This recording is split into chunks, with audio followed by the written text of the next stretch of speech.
Hello, and welcome to Top Story Daily Edition. I'm JNS Editor-in-Chief Jonathan Tobe. Thanks for joining me for another discussion on the most pressing issues in the Jewish world. Please like, subscribe, and give us good reviews when you listen to the show. Now let's get started. It's an important date on the international community's calendar. Every year, the United Nations and many other institutions and organizations hold ceremonies at the end of January commemorating the Holocaust. It's long been clear that much of the world did so without actually thinking seriously about what allowed the Nazis' campaign of extermination of European Jewry to succeed as well as it did. Nor do most of those going through the motions of mourning the systematic murder of 6 million Jews or making empty promises about never again think much about how a supposedly civilized people like the Germans, with the help of various collaborators from other nations, convinced themselves that it was not only acceptable to kill that many people, but justified to do so. But this year, perhaps they shouldn't have bothered to pretend they care about the subject. After the Hamas atrocities on October 7th, and even more importantly, the reaction of much of the civilized world to what happened, the meaninglessness of most of what passes for the commemoration of the Shoah by the international community and the West has become painfully obvious. To describe those who are indifferent to the mass slaughter of Jews today, but still prepared to mouth words of indignation about those killed by the Nazis in the 1930s and 40s, is merely hypocritical is insufficient. The willingness of the world, including many of the educated elites in the West, to dismiss the importance of the crimes perpetrated in southern Israel 3 months ago, to be effectively neutral about the murders, rapes, torture, and kidnapping committed by Hamas and the Palestinians, or actually to take the side of the murderers, rapists, torturers, and kidnappers, isn't just shocking.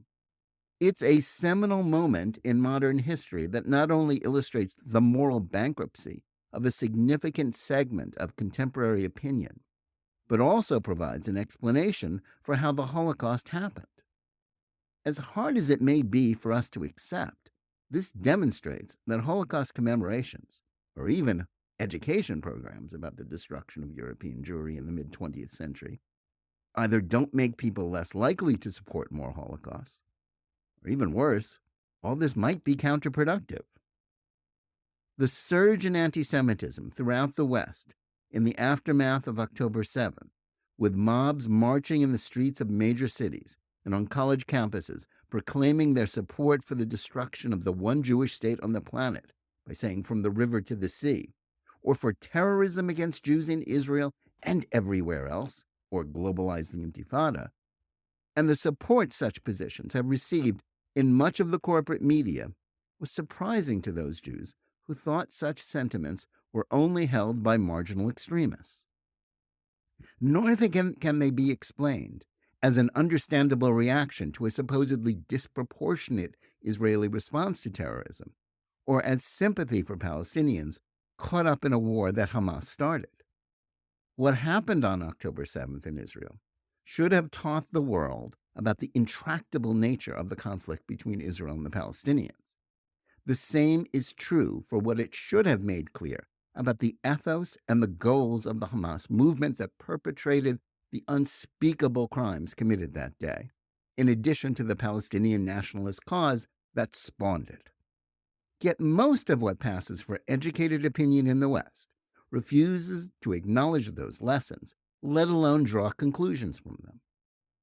To the contrary, the almost immediate erasure of the Israeli victims from the world's consciousness, even before the Israel Defense Forces began their campaign, or to try to ensure that Hamas could never commit such crimes, was telling.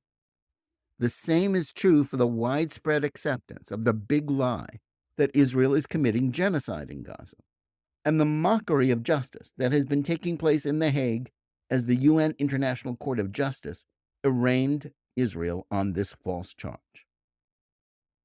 It's not enough to note author Darrell Horn's rule that people love dead Jews, but don't care much for live ones, especially those fighting for survival like the Israelis.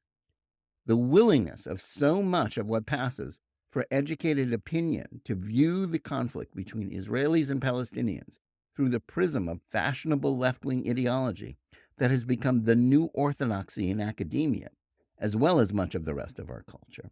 Intersectionality, critical race theory, white privilege, and the woke catechism of diversity, equity, and inclusion, or DEI, isn't merely factually incorrect and intellectually bankrupt.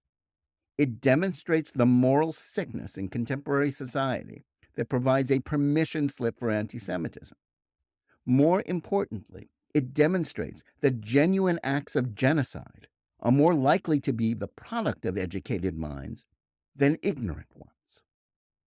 As historian Niall Ferguson noted in a seminal essay published in the Free Press in December, the current state of American academia and Western intellectual life is not dissimilar to what was going on in Germany prior to the Holocaust.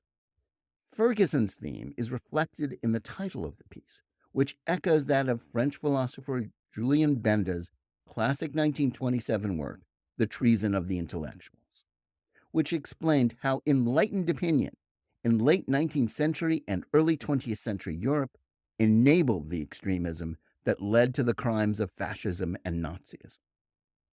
Ferguson persuasively argues that the dehumanization of the Jews as the scapegoats for Germany's problems was something that was largely the work of intellectuals in what was then the most educated and civilized nation on earth.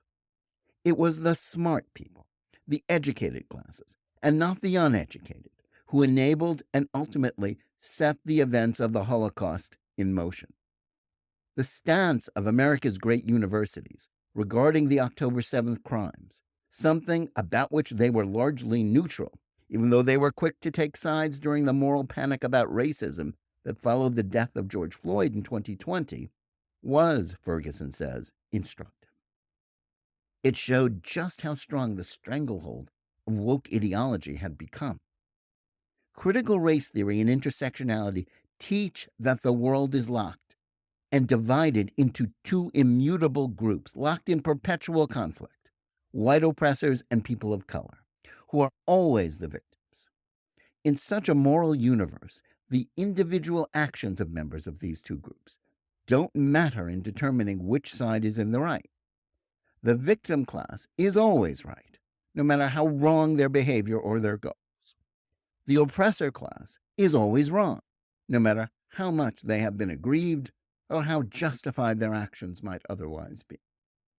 Jews, and especially Israeli Jews, aren't white, and the conflict with the Palestinians isn't one about race. But that's how the DEI mindset categorizes Jews and Arabs. The Palestinians who committed the bestial crimes of October 7th may have been indoctrinated by radical Islam to view their Jewish victims as less than human or deserving of cruelty. Yet the Western mobs who chant their support for such behavior or think Hamas ought not to be eradicated have a point of view that, while not necessarily steeped in ideas about Muslim supremacy in the Middle East, are still prepared to view Jews, either in Israel or encountered on the streets and campuses here in the United States, as equally undeserving of the right to exist or to self-defense. Woke ideas seek to permanently divide American society along racial lines, but they also dehumanize and strip those who are deemed white oppressors of equal rights. The DEI mantra is as much an inversion of the truth as the Arbeit macht frei, work will set you free, slogan on the gates of Auschwitz. The diversity and inclusion it calls for is actually a mandate for the exclusion of non-improved groups, and the equity it demands is the opposite of equal opportunity, since it mandates judging people by their backgrounds and skin colors, not individual merit. When applied to Jews, it means that the victims of October 7th deserve no sympathy. That's why people who call themselves progressives feel justified in tearing down the posters depicting kidnapping victims, whether they are 8 months old or age 85. No decent person would think of tearing down a poster of a missing cat or dog, but to those indoctrinated by DEI, a kidnapped Jew, even a kidnapped Jewish child, is less deserving of sympathy than a lost pet. It also explains why feminists are ready to believe women who are victims of sexual crimes, and yet so readily dismiss those committed against Jewish women, even when Palestinians use rape as a weapon of war. By the same token, Israeli actions may be demonized and delegitimized as genocide, even though they are nothing of the kind, because as white oppressors, they are always immoral. A process of dehumanization of Jews led an educated nation to become Hitler's willing executioners and active participants in the murder of 6 million Jews. The same treason of the intellectuals now does the same to the Jews of Israel and Jews elsewhere who stand with them.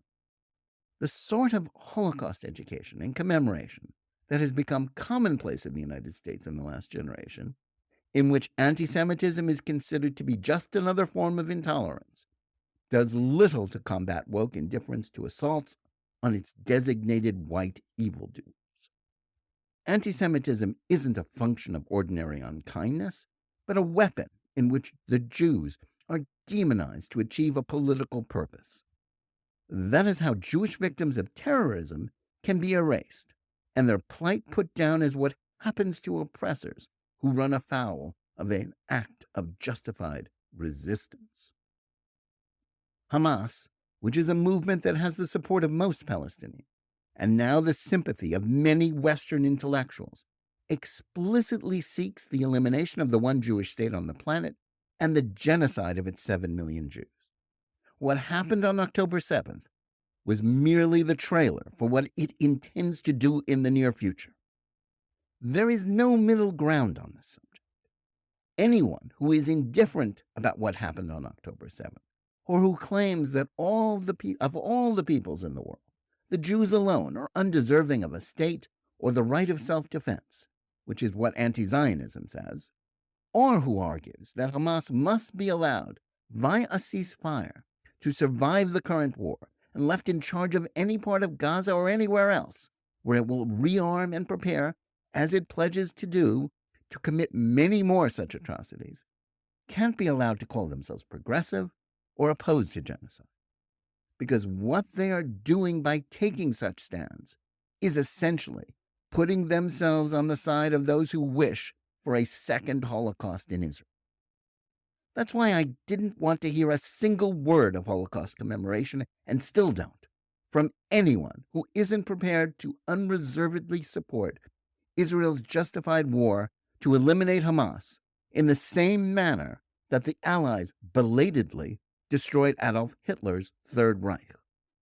In the months since October 7th, we have seen what this generation's treason of the intellectuals has wrought, as anti-Semitic ideas, conduct, and speech have once again become commonplace.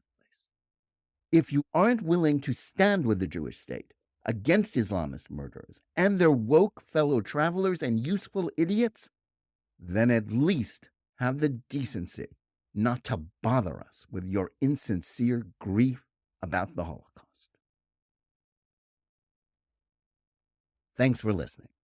Please remember to tune in every day for Top Story Daily Edition and every week for the full hour-long JNS TV program. Whether you're listening to us on Apple, Google Play, Spotify, or any of the other podcast platforms, or on the JNS YouTube channel, please like and or subscribe to Top Story, click on the bell for notifications, and give us good reviews. Please write to us at editor@jns.org and let us know where you listen or watch the show and what you think about it. And remember, keep reading and thinking for yourself.